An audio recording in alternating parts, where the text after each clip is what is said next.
Welcome to the Tango Tango Podcast. Real, raw, and unfiltered conversations with veterans and those who support them. Tune in, be inspired, and walk away stronger. Welcome to the Tango Tango Podcast. I'm your host, Lloyd Knight, and I just want to thank the folks at Supply Chain Now for making this happen, and our sponsors for this year, CareSource Military and Veteran. If you live in the Tampa and Atlanta communities, you should definitely check them out. They're a great alternative to TRICARE. So I have a good friend and one of my employees at UPS, and a Marine Corps veteran, and for the folks who listen to this podcast know how I love Marines. Eric Wesolowski, welcome to Tango Tango, Eric. Yeah, thanks for having me, Lloyd, as always.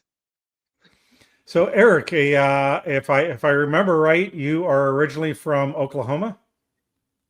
Yes, sir. So I spent let's see, I was born in California, actually. My father at the time got transferred out to Oklahoma when I was about 5 years old. So I grew up in small town Midwest, pretty close actually to a base that you probably know, Vance Air Force Base out there, one of the training flight schools for the Air Force. So yeah, I spent my early years growing there in Oklahoma, there in Enid.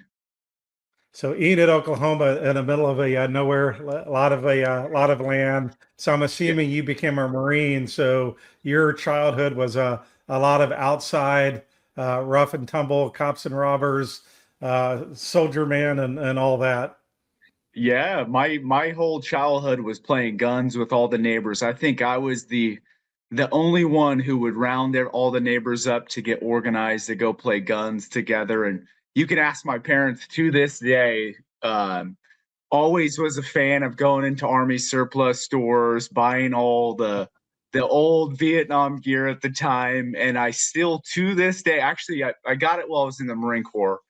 But I always asked my parents at that time, I was like, I want a wetsuit. I want to be like the military and wear a wetsuit. I never got one from Costco growing up, but I finally had the opportunity when I was a Marine to get my own issued wetsuit there. That's very cool. So did you join the Marines right after you graduated high school? I didn't. I took a little time, and I appreciate my father for this. My father wanted me to go to school. He wanted me to kind of test out college, and I ended up getting my associate's degree before I went in. It was something I always wanted to do, especially from a young childhood. I had a grandfather that served in the Air Force during World War II at the time. He was a firefighter, I believe, for inside the World War II there. But that was a big sticking point. And then, growing up, always having this, real close knit of wanting to join the military at a young age. And then I got my associate's degree. And at that point in time, it was time to kind of move forward, and I wanted to join. So I joined, I think I was about 22, 23, retaking the ASVAB at that age. It was a challenge for myself. You were probably an old man when you went to basic training. I was an old man. I think I do remember an older gentleman. He was probably about 27, 28, but I was thinking to myself, I am surrounded by all these young kids here. Well, I imagine that maturity, and now that we have age, we don't look at 23 being mature, but you're much more mature at 23 than you were 18. I imagine that served you well at the beginning. Yeah, it did. I mean, I kind of I'm really good of noticing my environment. So, checking into boot camp, that was really the first time I was away at that age for such a long period of time. And it was a new environment. There was yelling all over the place. It was just this new environment that I was in. And so I think one thing that really helped me out was just sitting there and observing what was going on and be able to adjust from my surroundings there. So Were you So in basic training, were you an East Coast Marine or a West Coast Marine? I was West Coast. I was out there at San Diego, the depot out in San Diego. So the worst part about that is every day while you're running and you're PTing, you've got the San Diego airport right there, and you see all the planes taking off and touching down every day, and you're just wishing that you were on a plane. I bet. So how physically demanding and how mentally demanding was boot camp in the Marines? It was, I will say this, it was very physically and I would say more mentally demanding. And I say that with you understand what you need to have going into the military. You understand you need to run 3 miles in this time, this, but the mental part, I think, was really just an eye opening of experience. Like, man, I can do a lot more than I kind of put my brain to. I can do a lot more.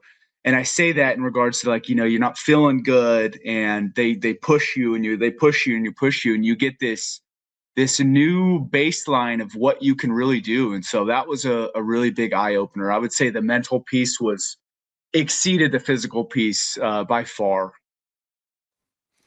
Yeah, great. So this podcast, we're just to set the stage, we're going to learn a little bit more about Eric and his Marine Corps journey.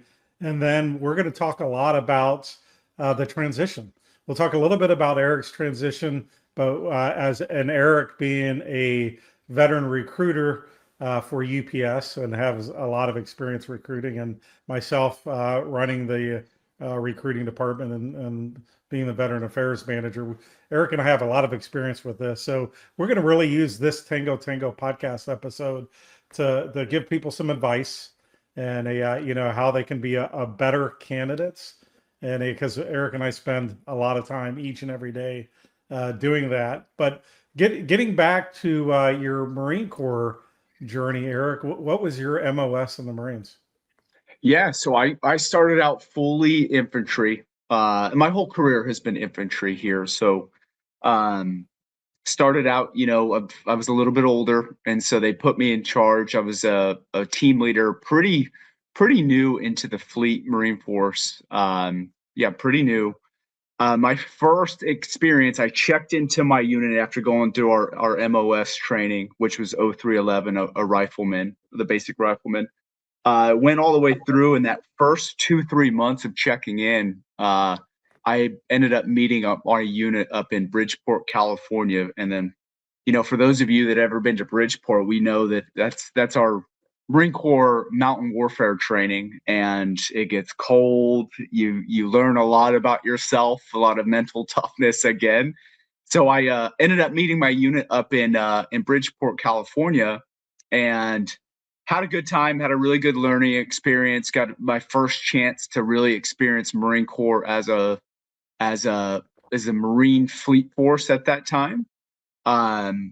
Was at Bridgeport learning how to build a shelter. I think one of the days, right, they gave us it was a little bit of a survival day.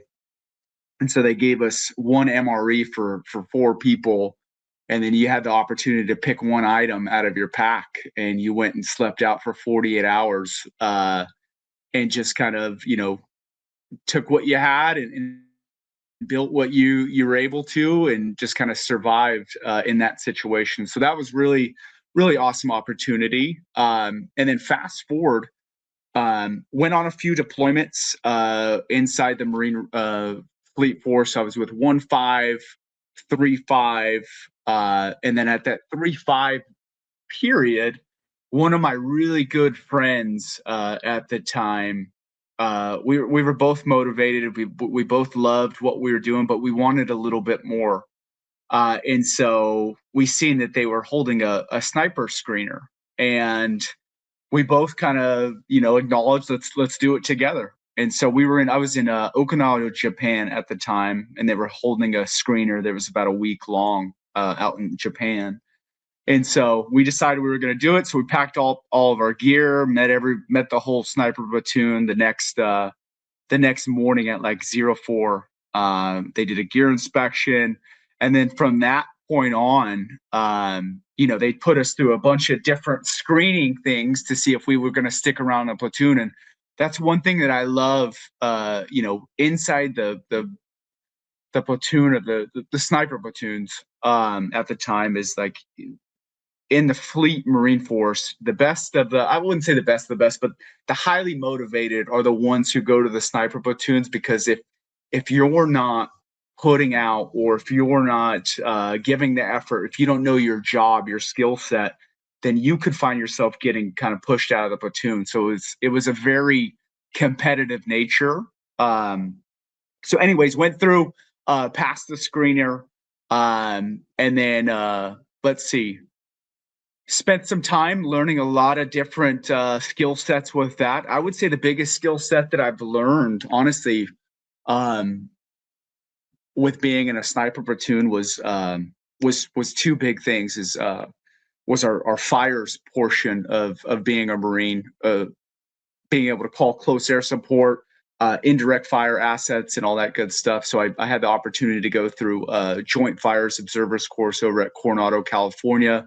It was about a 2-week long course where we got a chance to understand all that stuff. And then we just got a lot of different hands-on of everything that was fires related. And then I was a little bit older, right, inside the sniper platoon, and I was able to brief very well. And so I did well in the sniper platoon. I ended up becoming one of the sniper team leaders. And so at that point, that was a lot of different briefs that I would give to our commands over understanding our capabilities of our sniper team, what they were qualified with, how we were going to conduct the mission, whatever COA we wanted to go with whatever mission that was. And that was pretty much it. Spent about 2 years inside that platoon, learning different assets like that. And then I had the opportunity. I was coming up on a it was a Marine combat duty for instructor, and so ended up going to go be a combat instructor over at School of Infantry on the West Coast. And they were looking at my resume. I had a lot of different fires backgrounds, some concealment and camouflage with being in the sniper platoon. And so they compared ours to our class. It was about a class of 60. And I ended up getting pulled over to go be a squad instructor for squad leaders course, which was, for those of you that don't know, the Marine squad leaders are in charge of about a 13 to 18 man team with attachments there. And they conduct operations, they conduct different types of missions. And so what I was there for was teaching them, one, some leadership capabilities, two, mission planning and different things of that. And I ended up teaching our patrolling phase. I ended up teaching our demolitions phase. So they learned to create improvised demolitions. And then lastly, our fires package. So all call for fire and close air support. I was able to teach to them. And that's really where I ended my active duty career as an instructor. And at that point in time, I was going through, whether I wanted to stay in, I wanted to get out, and I decided to get out. And that was about 2021 is when I ended up getting out of active duty force there. And we always joke around. Eric and I have a joke that because of his hair, he more looks like a retired Air Force veteran versus a current Marine reservist. But so Eric is still in the Marines as a reservist out in San Diego. So tell us a little bit about what today in the Marines looks like for you. Yeah, today in the Marines has changed a lot, a lot. So yeah, I EAS'd out of active duty in 2021, and I always knew, I wanted to stick. I wanted to stick around. I've always had this very deep passion for the Marine Corps, even though it's had its ups and downs, but a very close, part of my heart there. So I transitioned out. I've stayed in the Marine reserves out in California there. And, the last, since 2021 till now, I've been in the reserve component. And it's just really interesting to see all the new gear the Marine Corps has, the way that they're restructuring their capabilities to stay relevant with today's battlefield, and then all the different technology that we have. It's understanding it. And I think one thing that I always love to give to my guys whenever I get, we see each other once a month or different training evolutions, is like, a lot of this technology, it's amazing. The capabilities are very amazing of what it can do, but it always comes back to the basics of understanding camouflage and concealment, because and discipline. Those are the things that are really going to set you apart on the battlefield today, especially with all the drone warfare and all that good stuff. So, yeah. So yeah, fast forward several years, and Eric ends up on my team. It's a little bit of a interesting story, but we don't really have time to get into it. But about 2.5 years ago, I think it was, I was really blessed. I had an opportunity to bring Eric on largely as a contractor, and then he did such a great job that we ended up adding him in a full-time position. And Eric and I always joke around. I think of the ideas, and then he executes my ideas, and it frees me up to shake hands and kiss babies. But we're a great team. We both have our strengths that complement each other. So Eric is just to give him some props. He is not only good at the recruiting portion of it, but he cares. So if you ever touch base with on LinkedIn with Eric, you're going to get some great response. He's going to have patience, and he's going to walk you through it, and in order for you to be a better candidate at hopefully at UPS, but not UPS, somewhere else. So Eric, we're going to really this is very different from every episode we've ever done of Tango Tango. Halfway through our second season, we really focus in the past on just the people, but we're gonna do things a little different. We're gonna start talking about the transition experience, and about what transitioning service members, even some veterans and military spouses. We're going to give them some advice and talk about some of the mistakes that we see. But let's talk a little bit about the transition itself. And I'm going to give some of my thoughts and have some of your thoughts. So this first question is for both of us. Like, what is really tough about the transition? For me, it was very different. I've been at UPS almost 20 years now. I retired in 2007. In 2007, there simply wasn't the amount of resources out there to help transitioning service members as there is now. And in fact, for me, it was GI Jobs magazine was like the only one. And so I would read that cover to cover, and I've actually been in a couple of the magazines afterwards. They featured me, but it was a great resource. And then I remember that first resume I wrote. I went to Walmart and bought, I'm showing my age, I bought some software to write a resume. and I thought at the time, I thought I had an amazing resume. I wrote a 9-page resume, and I was really, really proud of it. And I went into the Airman Family and Support Center. So they're the office that handles transition in the Air Force. And I gave it to one of their transition specialists, and he was like, shirt, because as everybody knows, I'm a first sergeant. Was a first sergeant. He was like, throw this thing away. So and like this is not opening any doors for you. And he helped me create a competitive resume.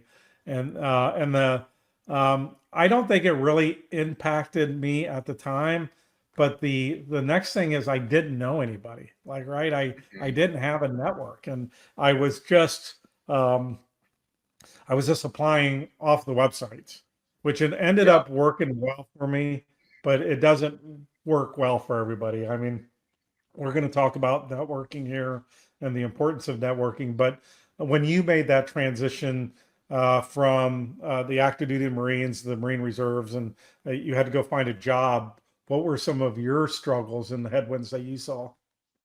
Yeah. So I mean, I was in 2021, so we had all the resources, really, all the, everything that you see out there now was pretty much what was out there.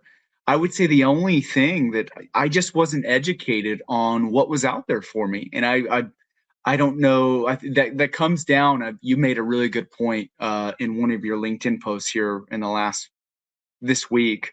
Was it, it comes down to the individual of seeking that knowledge as well. And so I didn't seek it at the time. It was busy with my transition, which, we can all see that, that gets pretty busy, family, all these other things. And I didn't take my transition. I was in my, if you want to look at windows, I would say really, you know, 30 days out before I was even really worrying about what was next. And that's not the answer. And so I transitioned out. I ended up taking the first job that I could get. And it was with a mortgage company, working remote. And, at that point in time, that was me. I just seen what I needed or seen what was out there. I took the first thing and really, just took that. And so, that was my transition. It was unplanned. There was nothing backing behind it. Didn't use any of the resources that I didn't say I would have used them. I just wasn't educated on that. Even in 2021, I didn't know that some of these things were out there. And so, yeah, fast forward, that was my transition. And then I ended up getting laid off by that company at the time. And, we're about to jump into the power of networking and kind of telling your story. But at the time, I was teaching yoga just part-time. It was a hobby of mine. It was something that helped me through my transition. And I was teaching yoga, and one of my students was him and his wife would take my class regularly. He was a Marine veteran back in the 80s, and he was the director of talent for a huge company, a very huge company. And he gave me, we kind of sat there. He took my class. We just got a chance to talk. I told him kind of my story, and we had a cup of coffee later that week. Maybe it was later that week or the next week. Had a cup of coffee and, had a chance to tell my story a little bit more. And he gave, I'll say this, he gave me a chance inside of the recruiting world for a very entry level job. And I thank him even to this day. I've reached out to him and, told him, hey, I'm doing veteran recruiting for UPS now. And I got to thank you for, giving me that opportunity as an employer, like, giving me that entry level opportunity, and then me being able to take that and run with it to where I am now. And so, yeah, that was my transition with, giving the importance of networking and kind of telling your story. But yeah. Well, what year was that, Eric? That was 2022. So I spent about a year with that company, and it was at the time where rates were going up, so they were making the virtual layoffs at the time. And another key talking point for those that are out there is, ensure that your resume is always up to date. You always keep that resume up to date. You never know what's going to happen. I didn't know that was going to happen, and I had to start all over again. I had to start back all over again with building a resume. I didn't keep it up to date for that. So yeah, that was 2022 timeframe. Great advice, Eric. I've been at UPS again for almost 20 years, and I update my resume about every 3 months. So again, you never know what's going to happen. Wow, what a what a lightning rod career path you've had. So from starting off in a very junior beginner recruiter position to really the chief veteran recruiter at not only a Fortune 500 company, a Fortune 40 company, and one of the largest veteran employers in the world. So tremendous story. You deserve it. But we talked about networking. You mentioned having coffee, And that's some of the advice I give you. We're going to start talking about networking. Eric and I are going to talk about a lot about LinkedIn because we both love LinkedIn and see the power of LinkedIn. But if you have an opportunity to meet somebody for coffee, well, that's very powerful. In my coaching business, I teach a 50 cup of coffee concept, and it's not new. I would love to say that it was my idea, but I'm sure I stole it from somewhere. But if you have a goal you're trying to do, if you start asking people for coffee, like meet up for coffee, and that coffee, they're going to provide you mentorship. They're going to connect you with other people and grow your network. You're not going to make it to 50 cups of coffee before you get to what you're trying to do. So it's really, really, really important. And don't hesitate to ask if you're a service member, if you're a veteran, if you're a military spouse. Generally, people want to help with veterans, and they really, it's something I've seen. So the worst they can do is say no. As we say in the military, they can't take away your birthday. So so ask. Don't hesitate to ask. And I even tell UPSers that, like, hey, if you're gonna if you want some mentorship, ask for it even internally. I tell my team, just put it on my calendar, and we'll make it happen. So networking is very important. I love the fact that you had a cup of coffee, that it paid out for you. One of my employees, Jordan Kellett, and I'll have to send this to Jordan Kellett, one of my former employees, Coast Guard veteran, hired him right out of the Coast Guard in a very junior position as well. Did really well at UPS, advancing. We started the very first veteran business resource group together. Jordan went back home to Charleston, South Carolina, and did the Ashley Cooper Bridge run. And as he's waiting in line to start the run, he starts talking to the guy next to him. And the guy's just fascinated that that Jordan works for on global freight forwarding for UPS. So this guy starts peppering him with questions, and he makes Jordan put his phone number in the phone, and he's like, "Call me when you get back to Atlanta." So Jordan comes back to Atlanta. He's not going to call him. Actually, is sick. Like one of the first days he's back, his wife makes him call. He calls this guy. Next thing that Jordan knows, like 3 weeks later, this company buys his house in Atlanta.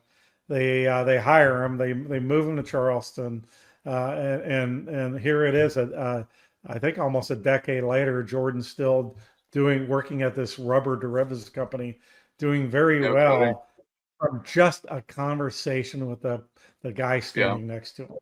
So a piece of advice is, every opportunity is a networking opportunity. You don't have to be at a networking event. I spent a lot of time in coffee shops just because of the nature of what Eric and I do, and what I do with Vetlanta. And these coffee shops, I see amazing networking that happens all the time. A lot of time it's just standing in line waiting for that coffee. Have a good elevator pitch, ready to go, and you never know what it's going to lead into. So what are your thoughts on that, Eric? Yeah, no, absolutely. And I see, with the power of networking, that's where it kind of got me for today. And then, with everything that's out there, I get a lot of different messages via LinkedIn. And inside those, I hardly ever really see like, hey, I'd love to put some time on your calendar just to kind of have a cup of coffee and speak. A lot of it is, candidates reaching out and, giving some of that. So my advice for that is like, look on LinkedIn. That platform is such an amazing platform out there. It is so powerful. Look on LinkedIn, do a search of some of your top 5 companies. Inside of those searches, look to see who's working from there. What, when you tie that in, it's going to tie it into veterans that work there as well, because you're a veteran. And then, go from there, start to chat or the different roles. Maybe somebody's filling a role that you would love to see yourself in the future, and, send them a message and see if they're open for a cup of coffee. And, say like, hey, I would love to, I'm 120 days out from my transition. I would love for you to maybe give me some more guidance maybe next month, or every quarter. Maybe we could do a quarterly call where I could just touch base with you. And you do that with a few different companies, and you get different perspectives on different people who are working at different companies and different industries and things of that nature. And you get to start to see what the power is out there as well. There's a guy that actually takes I got to give him kudos. One of the guys that comes and joins our monthly LinkedIn recruiting group on LinkedIn there, he's a year out, and he is just building his network right now. I'm sure you know who I'm talking about, out of Fort Hood there, Lloyd. He's building his network out right now, a year out. And he came to through Atlanta, and we actually met and had coffee. He brought his wife to Atlanta Summit. So that's paying dividends. Eric and I know who this guy is, right? Yeah. And then that's the thing. I know him by name. Yeah. Yeah. So that's fabulous advice. Piece of advice I can offer is don't only connect with recruiters on LinkedIn. Connect with people from veterans and non-veterans all across the company. Generally, recruiters, you're going to find very few recruiters that are as responsive as Eric and I. I on LinkedIn, I give recruiters a hard time, because they're unresponsive and they'll ghost you, but it's just because they're so busy. So what you want is you want to make connections within an organization, within a company, that are going to personally connect you with the recruiters, because recruiters like when they get referrals. So definitely connect with everybody. So Eric mentioned some of the great best practices. Eric, let's talk a little bit about things you shouldn't do, and pet peeves, right? One of my pet peeves is when I have a candidate that contacts me and goes, what do you have open? Or is what do you have in Dallas, Texas? And I'm like, holy cow, we're a company, we have 480,000 employees in 160 countries and territories around the world. Our website changes, our career website changes every day. Don't ask that. That's the worst, and that should never be your first statement to a recruiter. Yep, absolutely. And I'll tailor off of that too. Is if you're reaching out to somebody and you kind of already what the context is, and it's not trying to set up a coffee meeting or so. You have an actionable step inside of there, because I do get a lot of messages throughout my inbox of just like that, asking me where the position is, if you have any openings here. I would say have an actionable step that what I can take as a recruiter and put that into action, whether it's adding a meeting on your calendar, whether it's looking up a requisition that you applied to, or whether it's finding you somebody who's there at our company that could be a good resource for you, or something of that nature. But my biggest thing is have an action inside of there for me whenever you send that over, or a recruiter whenever you send that over. Have an actionable step inside of there. Yeah, absolutely. Actionable step is phenomenal advice. And don't be too informal. Right, I get some informality that actually shocks me. So when you're talking to a recruiter, it's like you're in an interview, right? Don't be informal. I get messages like somebody's text messaging me, right? I have to look up what these things are, because I'm 57. I don't know what some of these abbreviations are, and it is just being too informal. And then take your time and compose a very professional message. I think I get 1 out of every 20 messages I get, they spell my name wrong. There's 5 letters in my name. Right? yeah, take your time and make sure that you're putting a well thought out, composed professional message that has some formality to it. And like Eric said, have an ask. What else, Eric? LinkedIn. Yeah, LinkedIn wise, let's see. We kind of talked about messaging for there. We hit on the note of have don't ask for locations and things of that nature. We live in a world where everything is at your fingertips. I can pull up our jobs career site and type in remote work if I wanted to do that, and it's going to give me a key search from that. So just be use those things, use the information that's out there for you. um LinkedIn wise, um I really think that's it. I mean, on LinkedIn, right? It's like this powerful site to use.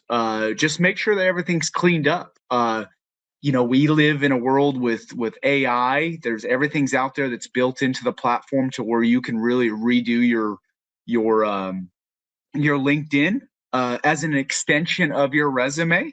Uh, and with that being said, when you do that, is use the tools that are out there to recreate that, and then use that as your first kind of. I know recruiters, hiring managers, they all definitely look at LinkedIn here. So I would say use that platform as your extension of your resume there. You got anything Yeah, with that, great. Lloyd? Yeah, great point, Eric. So your resume, everybody should know this, is going to be a max of 2 pages.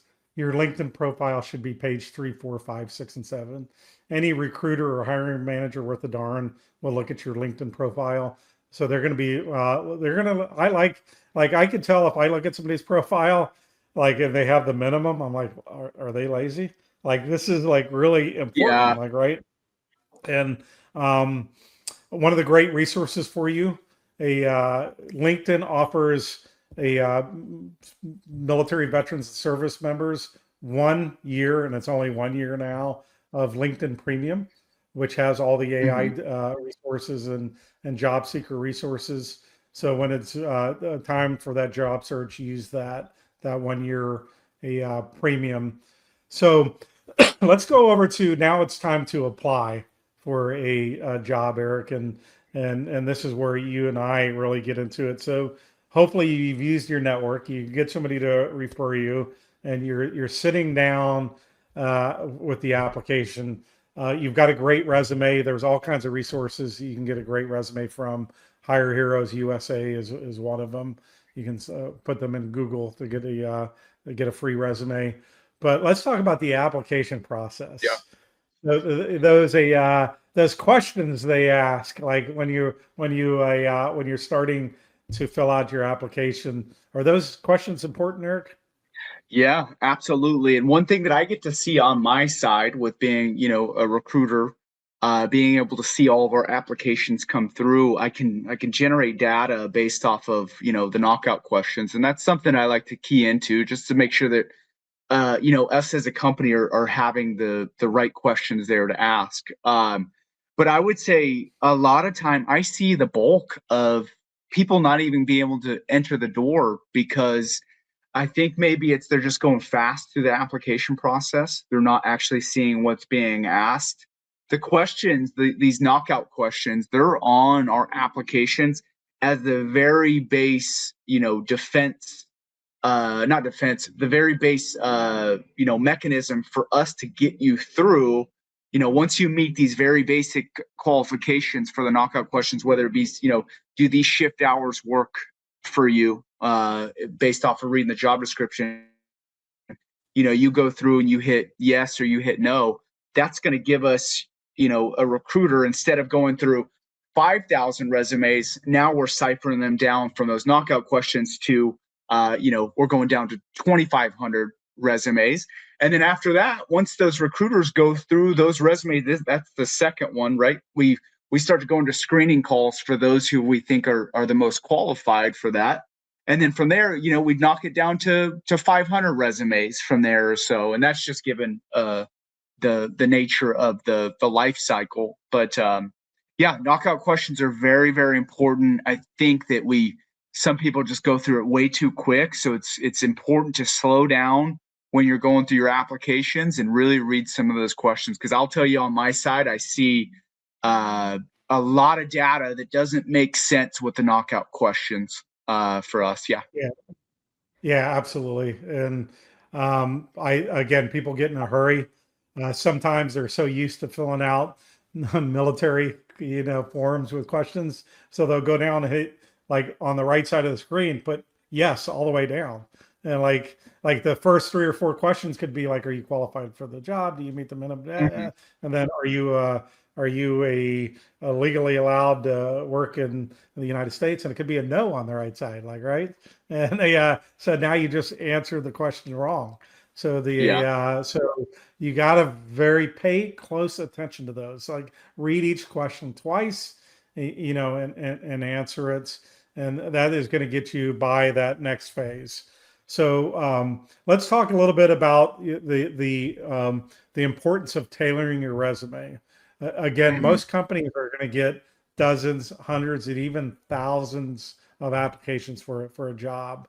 So it's when you get that many applications and resumes, you're never going to be able to interview 1,000 people. It's just not going to happen. When I was a director for UPS, and I would get a job requisition approved, and we would go put it out for the advertisement out for 2, 3, 4 weeks. I would get 500 people apply, and the my recruiter would give me maybe about 20 to 25 of applications, and I didn't have time to interview 25 people, so I'm looking at the resume. So they're looking at the resume, I'm looking at the resume. So the first thing, if they look at this is scientifically proven through data. The first look at a resume is less than 2.5 seconds. So they're just making sure the format's good. Maybe they're looking at the education, that you have the minimum education, and then from there the like second level review will be a little bit longer, third level, fourth level. So by the time it reaches the hiring manager, they're making sure that you've tailored your resume. And so how you tailor your resume, and this is a big mistake that many veterans make. They get one resume and they shoot it out for every job. And if you do that, your odds of getting to an interview are dwindling, like, right? Yeah. So you need to tailor your resume, and you tailor your resume to showcase that you have the required and desired. So let me first of all, let me tell you the difference. If it says required, it's mandatory. You absolutely have to have it. And if it says desired, that means they'd like for you to have it. But I can tell you, you're never going to get a candidate. Usually not going to get a candidate with 100% of the desired. So the desired is like gravy, like, right? So it's required and desired, and then here we go: skills, knowledge, education, and experience. So so you need to go through and tailor your resume. The job summary, your skill sets, and then and then your absolutely the body of your resume. So what are your thoughts on that, Eric? Yeah, no, absolutely. I would say, just to not say the same points there, you made a good point, right? Your resume shouldn't be that 9-pager that you showed up with, back in the day there. It's got to be, at maximum 2 pages at maximum with that, showcasing your education, staying away from, the military jargon. I think we're doing a good job with it right now. I don't see it as much as I used to when we first kind of started in this role in 2023. I don't see it as much as we used to, but staying away from the military jargon with, fire team leader or squad leader or platoon sergeant or whatever. Like, start to use technology at your hands and siphon. What is a platoon sergeant? Is that an operations supervisor? So start to using some of those keywords and aligning that to the roles that you're looking for that. I think that we live in a world where we can really find out compared to what we're used to with everything that's out there for what roles what are we capable for right now, and what are we kind of seeking for. So that's pretty much it for the resume. I would say keep a format. Hire Heroes USA does a phenomenal job of their turnaround time, and then also the resume products that they build. They do an amazing job for everybody that we send through, and the product that we see. It's a great job for that. So yeah.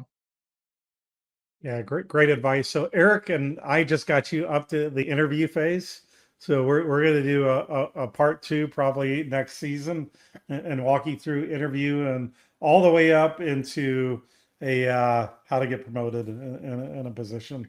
So I hope you enjoyed that. So let's go back to you, Eric, before we close it out. So what do you like to do for fun?